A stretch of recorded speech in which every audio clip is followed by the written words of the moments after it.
Welcome to this explainer. Okay, today we're tackling a fascinating and honestly sometimes totally heartbreaking phenomenon in the saltwater aquarium hobby.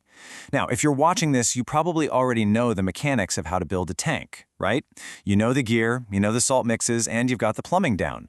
But despite all that technical knowledge, a massive number of these DIY setups still fail within their very first year. So we're going to unpack exactly why that happens. Our focus today is to look at the data, understand why these setups crash so frequently, and more importantly, how you can adopt an ecosystem-first mentality to make sure your reef actually thrives. Let's dive right in. 12. Man, that is a stark number. 12 months is very often the absolute maximum lifespan for a new DIY tank. But why does the clock run out so fast?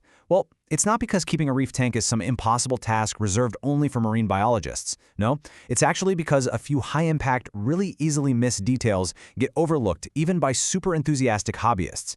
You see, early on, before a young tank has reached deep biological stability, small imbalances can snowball incredibly quickly. A tiny misstep in month 2 can literally become an unrecoverable disaster by month 10.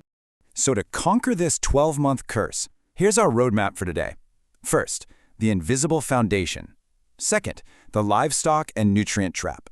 Third, when hardware meets habit. And finally, surviving the first year. Let's start with part 1, the invisible foundation. Before you even think about acclimating fish and meticulously placing those colorful corals, we have to focus on the hidden, microscopic world of your tank. We all know the nitrogen cycle, right? Going from ammonia to nitrite and finally to nitrate. That is reefing 101. But one of the biggest pitfalls for DIYers isn't ignoring this cycle. It's actually false confidence. You might dip a test strip, get a reading that says your ammonia is at a perfectly safe level, and just assume you're ready for livestock. But here's the catch. That test only measures the concentration at that exact moment. It doesn't measure capacity. Your tank can read totally fine, yet completely lack the deep microbial capacity required to rapidly process the sudden waste when you introduce a new tang or a coral colony. That biological unreadiness, that's the silent killer. Now, let's talk about alkalinity, calcium, salinity, and pH. These 4 pillars are incredibly vulnerable in young tanks. While reef systems depend entirely on parameters remaining rock solid, DIY builds often suffer from rapid, totally devastating swings. Why does this happen? Well, usually it's a combination of fluctuating evaporation rates, maybe undersized dosing regimens, or just relying on manual top-offs instead of automated systems. During that crucial first year, your tank's natural buffering capacity is still in its infancy. It simply hasn't developed the chemical resilience to handle these swings, leaving your entire ecosystem highly susceptible to instability. And because that buffering capacity is so weak, you rarely get a dramatic overnight disaster. Instead, it's insidious. Gradual issues quietly escalate into sudden setbacks. You might walk by your tank and notice your corals looking just a little bit pale, or maybe their polyp extension isn't quite what it was last week. Perhaps growth is just quietly stalled out. These slow declines are your early warning signs of chemistry swings. If alkalinity or salinity drifts just a fraction too far over a few weeks, that slow, quiet decline abruptly turns into a complete system crash. Moving right along to part 2, the livestock and nutrient trap. This is where we shift focus to balancing the ecosystem. It's this delicate and honestly sometimes frustrating dance between the nutrients floating in your water and the livestock you've introduced. Finding balance is all about avoiding the extremes. If you use over-aggressive filtration, run massive amounts of GFO, or rely heavily on constant media changes, you're essentially scrubbing the water way too clean. This ultra-sterile environment starves your corals and wipes out beneficial bacteria, leading straight to pale coloration and poor health. But on the flip side, if you're too relaxed and nutrients are undermanaged, you are basically throwing fuel on a fire. Nuisance algae takes over, coral health gets suppressed, and you create highly unstable, toxic conditions. Both of these extremes will trap you in a cycle of constantly fighting your own tank. And look, when those inevitable nutrient imbalances happen, human nature is to panic. Many DIYers will spot a patch of hair algae and immediately change multiple variables at once. They'll tweak the lighting intensity, drastically alter their feeding schedule, and swap out their filtration media, all on the same Saturday. The massive danger here is that by changing all these variables simultaneously, you make it absolutely impossible to diagnose the real issue. You won't know what actually corrected the problem, or even worse, you won't know which of those drastic changes just triggered your next crash. So, to avoid that panic-induced tweaking, we need a methodical stocking strategy. Impatiently filling a tank with a build-it-and-fill-it mindset on day one is just a recipe for disaster. Corals and fish don't just need saltwater, guys.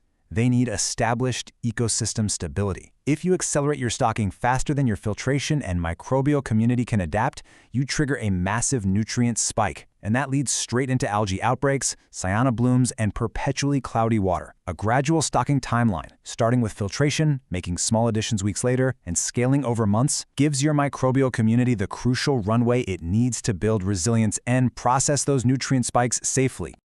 All right, part 3, when hardware meets habit.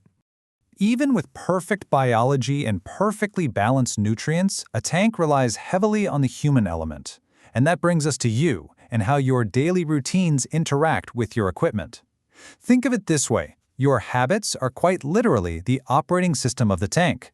Your testing schedules, how you prepare your salt water, and your routine equipment checks are what keep the whole machine running smoothly.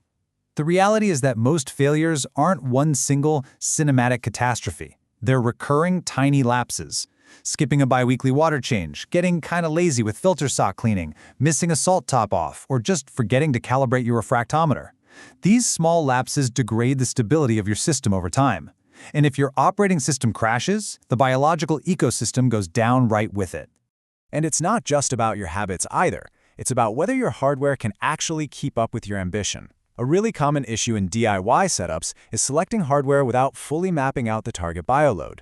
For instance, a protein skimmer that was an absolute powerhouse on day one might be completely outmatched 6 months later when your fish numbers rise and your heavy coral feeding routine kicks in.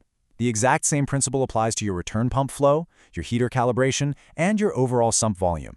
Your hardware absolutely must scale dynamically with the life growing inside your tank. Which brings us to our final section. Surviving the first year.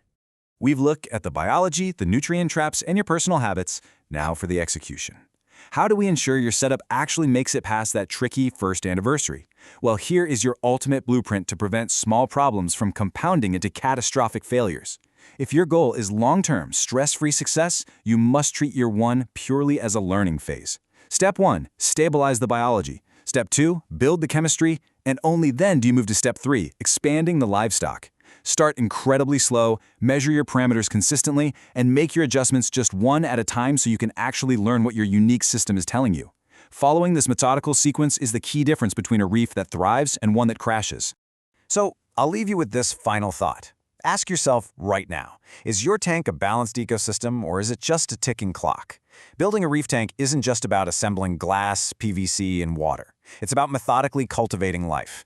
By pacing yourself, establishing rock-solid daily routines, and treating your first year as a dedicated foundation-building phase, you can stop the clock. You can build a stunning ecosystem that thrives for years to come.